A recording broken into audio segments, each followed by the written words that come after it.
एक गांव में एक किसान अपने दो बेटों के साथ रहता था। उसने एक घोड़ा पाल रखा था। एक दिन अचानक उसका घोड़ा मर गया। इससे किसान को बहुत दुख पहुंचा। वो दुखी होकर कुएं की तरफ गया और वहां बैठ गया और रोने लगा। तभी अचानक उस कुएं से एक परी निकली और बोली, मैं तुम्हारे घोड़े को जिंदा कर सकती हूँ, पर इसके लिए तुम्हें मुझे 10 बार चोदना होगा। ये सुन के किसान खुश हो गया और बोला, हुए हुए हुए, एक तो मेरा घोड़ा जिंदा हो रहा है और फ्री में गुलामी भी मिल रही है। किसान ने परी को चोदना शुरू किया, पर वो सिर्फ उसे 5 बार ही चोद पाया। जैसे ही वो उसे छठी बार चोदने गया, थकान से उसकी मौत हो गई।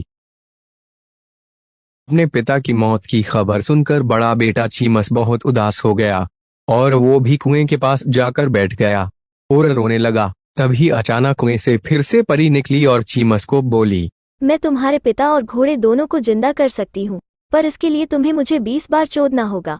चीमस भी ये सुन के खुश हो गया और परी को चोदने लगा, लेकिन वो भी परी को बस 15 बार ही चोद पाया और उसकी भी थकान से मौत हो गई। ये खबर जब छोटे भाई डोगेश ने सुनी तो उसे भी बहुत दुख हुआ और वो भी कुएं के पास जाकर रोने लगा। तभी अचानक कुएं से फिर से परी निकली और डोगेश से बोली, मैं तुम्हारे पिता, भाई और घोड़े तीनों को जिंदा कर सकती हूँ, पर इसके लिए तुम्हें मुझे 30 बार चोदना होगा। ये सुन के डोगेश भी खुश हो गया और परी को चोदने लगा। उसने परी को 10 बार, 20 बार, 30 बार चोद दिया। परी भी खुश हो गई, लेकिन डोगेश रुका नहीं और परी को चोदता रहा। परी ने उसे रुकने को कहा, पर वो रुका नहीं।